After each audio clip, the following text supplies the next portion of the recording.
GSL.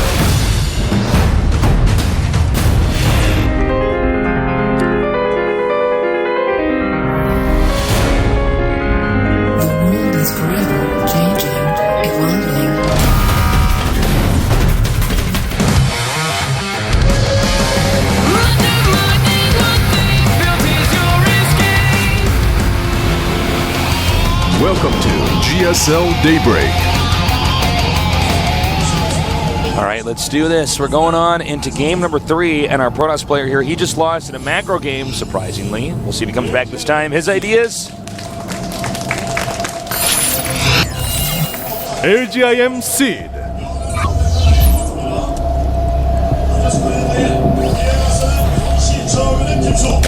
And in the upper right, we have our Zerg player. We thought he was cheesy until he dominated Seed in that solid economic game. We have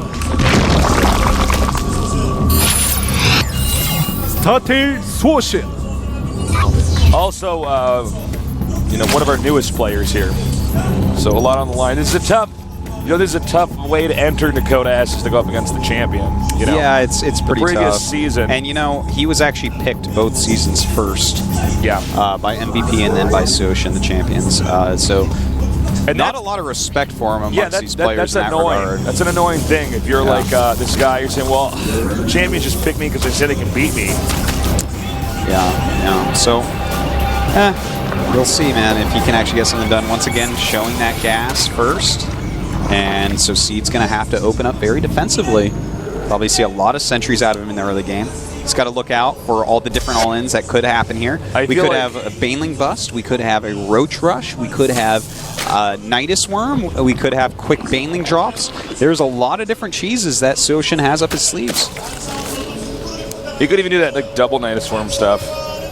Dude, double Nidus Worm is a free win. Yeah, man. Someone's going to do it one time where you make 2 Nidus Worms, you just mind gas a little bit longer. Yeah. And you pop them up in 2 different places and they find one and go after it. Yeah, they're like freaking out, just staring there with their probes attacking it like, come on. And then they still hear the sound effect after it dies. They're like, oh, God. Double Nidus, dude. It'll happen one day. It's like, I guess you just don't want to play a normal game, do you? I guess you really just want to win. Yeah. It's true, man. Gotta respect that, though. Oh, yeah, in a tournament, yeah. But on the ladder, I'm like, you don't want to learn, man. No, that's true. All right. Whatever, I do it all the time, too. That's where StarCraft becomes more That's why you gotta make your ID of barcodes that people don't know it's you. Man. They just know there's one barcode Zerg on the ladder that keeps on doing double Nidus. In case you guys don't know what we're talking about, there's a trend on the higher levels of the ladder where, okay, if you look at your keyboard, like lowercase L, I believe uppercase I. What is this symbol? I'm pointing to it right now. That thing. The straight line. I don't think you can use that in StarCraft 2, though. Okay, you couldn't StarCraft 1. I don't know if you can. I don't have. Actually, I never tried. But basically, people would just spam out.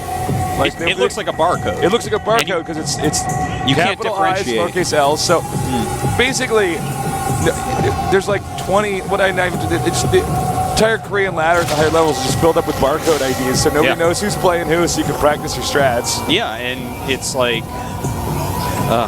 it's pretty annoying, but it happens a lot. It's just like it's a Baneling Bust, by the way. All right, but yeah, basically like every top player has that.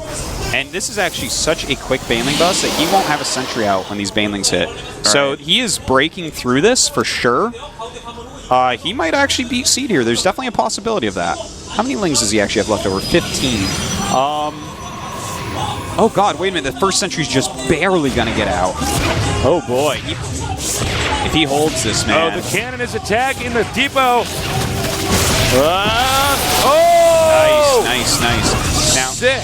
Now look at this. He has to just building wall everywhere like a crazy person.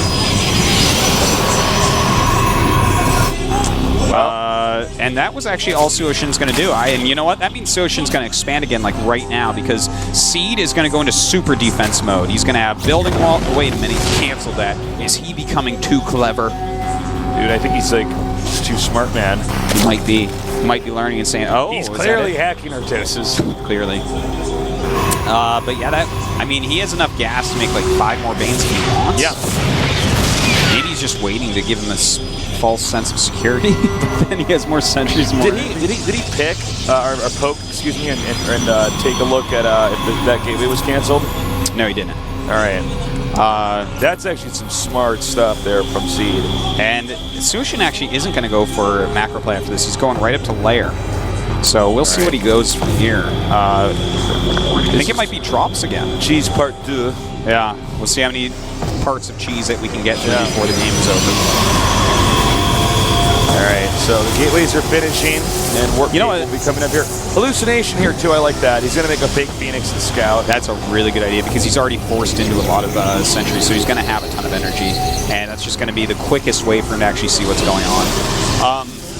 By the way, I just want to point out to Aceless, because when you said cheese part 2, it's so true. There's some builds that have like up to 4 all-ins. You just know. And the thing is, they're running out of steam really quick each time. They're like, all right, one more part left. But the most hurtful, annoying thing in the world is losing to the last part. It's like the last ditch that they have, the last ditch effort to kill you, and it kills you. Oh god, I hate it. Anyways, Infestation Pit, I wasn't expecting that at all. Not at all. You know what? Okay, I see. He's also getting Burrow.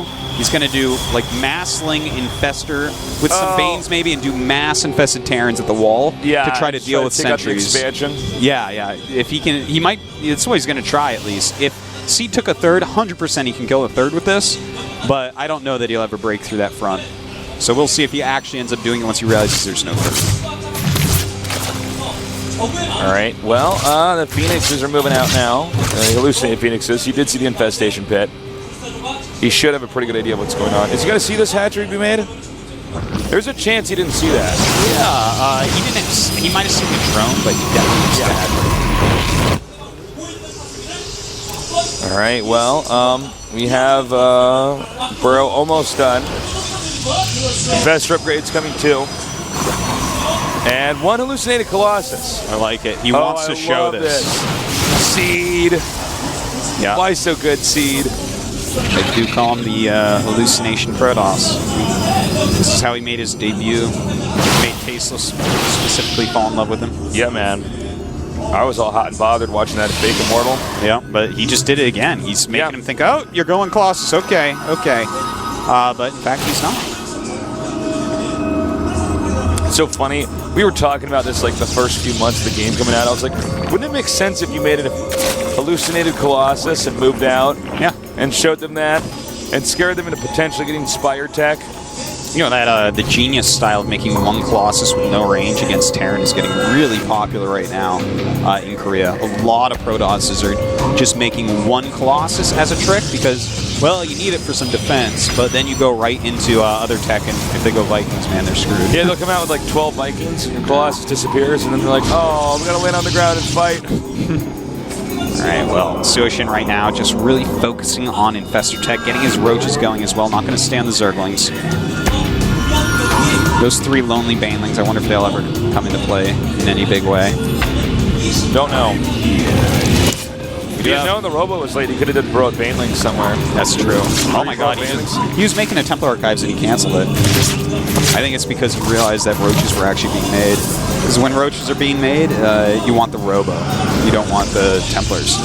Because they have like a lot of health, you storm them, it doesn't really work as well. If they burrow, they heal up really quickly against Storm. In fact, if they have Burrow and Burrow movement upgraded, they basically just weather Storm evenly almost. So Seed canceled that, canceled the Templar Archives, threw up 2 Robos, a perfect response to what he's seen here. Now he can go for some Immortals as well as Colossi, and that's going to be just a perfect counter to what his opponent's doing. And the fact that he got such a late third base means that he's going to stay layer tech for a long time or have a really weak hive tech, which means the double Robo is the perfect, infinitely perfect counter to what SuHoSin's doing. He's handling himself perfectly. It's actually 60 or 70 drones and 70 probes here. And there's been almost no work. Well, there's just actually literally been no work harassment this entire game. Nobody's really done too much damage to the other. That's right. No drones or probes have been killed at all this game, not even scouts.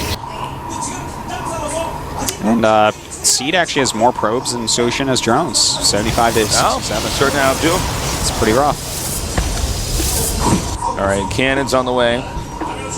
And kind of neck and neck right now. Seed's looking pretty good. as far as what his plans are in this game. So it looks like maybe in the late run, I think you're right, Artosis, he should have the proper counter. And the Observer does see the Infestors. Got to be careful. You do not want to lose those Infestors. Oh, he could fungal this Observer. Yeah, he could. Tries to run, he'll fungal it. So that Overseer, okay, bungled there. Thought that Overseer might just be out of reach with the vision. Fourth base now for the Zerg is on the way at the bottom right side of the map.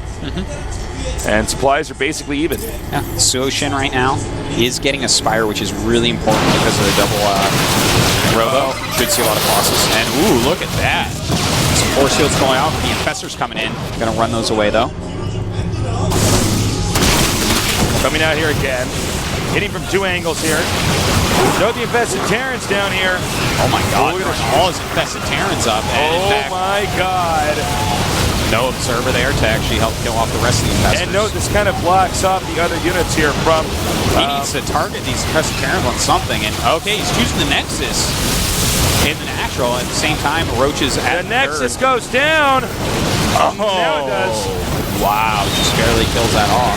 That's pretty annoying. That was pretty decent usage of those, but he lost the rest of his army. Yeah, he may counterattack Sea Fight.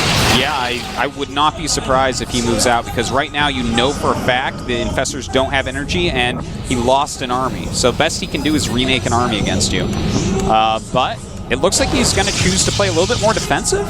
I think he has to move out. Okay, here come the Mutas. Well, this part is so tricky. And once he sees the Mutas, this is the hard choice. Does he go base trade, or does he go home? And it looks like he's going to go home, Tasteless, but he's going to lose a lot of probes on the way.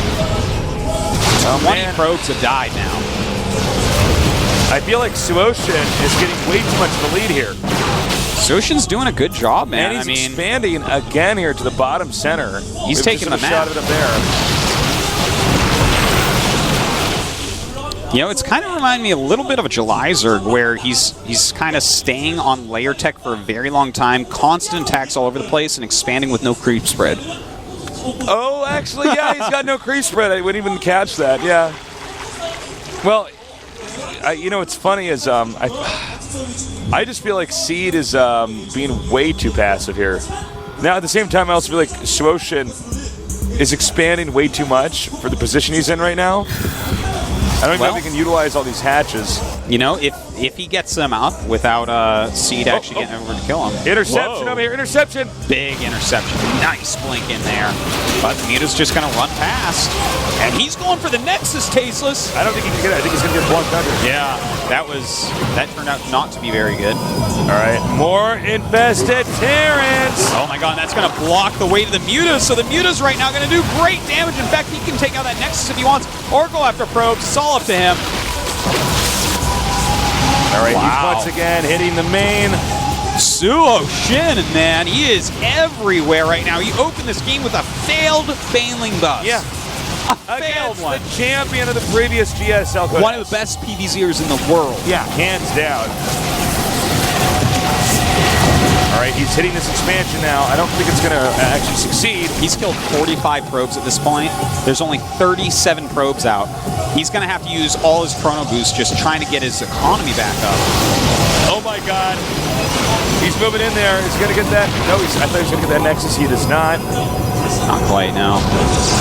He is still making lanes in Mutas, sending a ton of drones down as well to his new base. He's got 67 drones, so a better economy than his opponent, but not like a gigantic killer economy. This game, though, he does have plenty of larva to produce with. Yeah, and that's one thing that makes him pretty scary here. Now, can you do an expansion check, Artosis? Sure. How is he doing? I'm sorry, I actually meant for SuHoSin. All right, so SuHoSin right now is actually everything but his main has like lots of minerals. He's kind of a drone-like player. Yeah. He does play actually a lot like what you would imagine July Zerg would do. Yeah, a more successful StarCraft 2 July Zerg. Yeah. Not the July Zerg of today. Unfortunately not. Well, you know, the upper left base is more of a, it's kind of occupying that more than actually mining from that. Yeah. Which has got to be a frustrating thing right now. Well, another thing to note is that there are High Templars out with Psystorm at this point, so these Mutas, if they get Psystorm once, they're going to be in so much trouble. He has a ton of them, a lot of probes here. Oh, and he gets them. He just sniped more High Templars. This is like what SuHoSin does, is he snipes High Templars with mutas. Look at this Nexus here too, or the probes. Either are fine. Wow, and he's doing a great job of it, Tasteless. Just keeping Siege so busy. Oh, those were the storms we were talking about. Yeah, that was really nice. Going to take out that Archon before he leaves. Going to take a ton of damage before he leaves too, though. All right, now those mutas might not be useful for a little while right now. This could trigger the counterattack here from Seed, since the mutas are going to be picked up much more easily since they took so much damage, all of them. But I don't know. It's hard to say. We see, again, by the way, guys, note, still no real creep spread here. Just imagine if there was creep all over the map right now, and this was happening. Oh! Such good feedbacks. Amazing feedbacks. SuHoSin cannot be happy about that, losing 4 of those infestors in a matter of seconds. You realize how much gas he spent on High Templars that have not been able to do any damage? That's true. All right, Seed should attack here, but SuHoSin should give him the expansion. And he definitely will. Unfortunately, his units are not in a good spot to counterattack anywhere. He's trying to come through against this Nexus, but Seed is onto him. He knows what he's trying to do. Uh-oh. All right, this might be questionable here. This is a bad idea. Whoa. What is SuHoSin doing? Yeah, that was just a terrible idea. That was actually a disaster right there. Well, he's trying to attack here as well. I guess he was trying to keep the army actually busy, trying to snipe that cybernetic score. Seems like Seed's really locked down on the counterattacking. I'm going to go ahead and get this cybernetic score. That's one small victory there for SuHoSin. But, and he just, oh my god, he just started 17 mutas. And there's 4 High Templars out, so I'm a little bit scared for him right now. That's a lot of mutas. But if they get size stormed, he's just going to lose the game. Yeah, that's all that's going to happen. He's just dead. And in fact, the army that Seed has right now is not killable by the unit composition that SuHoSin has chosen for himself. And if you note, Seed is now starting to move out farther than he normally does on this map. He's getting ready for hitting some bases if he can. I like that SuHoSin took a really far away fort. Let's take a really broad look at this game right now. It is actually 4 base versus 4 base. Mm-hmm. So SuHoSin's lead is actually essentially gone. Yeah, definitely. I would agree. Okay, so here we go, man. This is will Psystorm's hit. Ouch. And nice blink up as well. Trapping those mutas. Get ready for another blink under there. And there it is. All right. Oh, and this is just, these mutas are too badly hurt. He's actually too many. And look, the chase has actually gone so far. Now this Zerg's out of position. Seed can keep going forward if he wants to. Yeah, he actually can, because those mutas at that type of shape are not going to swing around into the main base where there's High Templars and cannons. So this is the perfect timing for Seed to actually counterattack, and there's no way for SuHoSin to kill that army off, so he's going to go for his own counterattack. All right. Oh, God. Even just losing those 2 mutas is so huge right now for SuHoSin. Every unit is needed. Oh, God. And while he's doing this attack, there was an attack at the 4th. Good Psystorm hitting those mutas once again. And he's continuing to close in here. This looks like it should be GG here for SuHoSin, who actually played an incredible game. He really did, man. Everyone's count him out, but he did a really good job in this series. Well, as you can see here, there's just too much meat back at home for Seed, too much defense and everything else. Yeah. He just can't run his army into there. SuHoSin just trying to kill off what he can right now. It's not a whole lot, though, unfortunately for him. There is a considerable number of mutas, but... Yeah, but how many High Templars does he actually have at these bases? He has a couple coming up, as well as a couple Archons, so... Yeah, Archon's pretty good against mutas. But the Bling's actually sniping some of those, making them turn into an Archon. It's pretty good.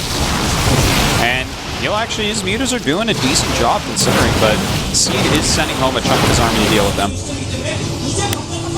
All right, as you can see on the minimap, he's going around hitting every single hat tree right now. Meanwhile, the mutas is trying to do as much damage as they possibly can while avoiding any major confrontation with the ground army. SuHoSin evacuated his drones, and I have to say, this game is still fairly close, but as you can see, Storm is just so good. He's killed 100 probes this game, by the way. That's so insane. There's only 21 left. GG. It's too bad. He put up a really good fight there. Yeah, he absolutely did. Well, GG Seed. A little bit closer getting out of that group. But SuHoSin, I think this is the guy we got to keep our eyes on. Yeah. He's, considering he's supposedly got a part-time job and not a full-time pro gamer, and he's on StarTale, and this is his second GSL Code S in a row. I mean, even if he's getting picked last, this guy is obviously very talented and obviously a very good player.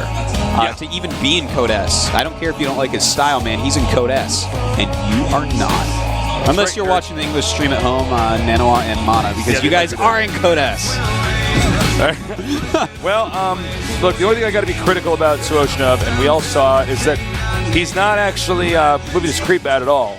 That's true. Yeah, well, the way that he's playing this, like, creep is really good to help you get around your bases really quick, sometimes for, like, rounding up roaches and stuff, but he's going for, like, a mostly Ling Muta type of counterattacking, always being at your opponent's base. Basically, if SuHoSin, the way he plays, if his opponent gets to his base, he's already done. He's already dead.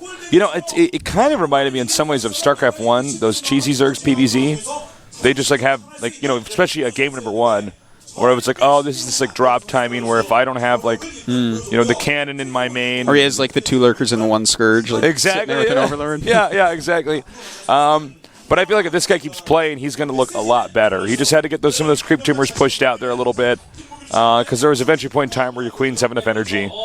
There's no reason to not do that. No, yeah, you should be trying to do that. That's definitely something almost every Zerg in the world can still improve upon, especially SuHoSin. I like the areas he was attacking. He did a really good job of spreading out seeds. So, I feel like if there was like a few overcommittals he did, and the switch back into mutas when there was already Psystorm out, because he made like 40 mutas after he already knew there was Psystorm. Yes. If he switches into maybe a different type of tech, maybe he somehow gets the Hive. I don't know. We'll have to see. We're going to take a quick little break, and we come back. We're going to go on to our next round here in day number 1 of this GSL Code S. Stay tuned.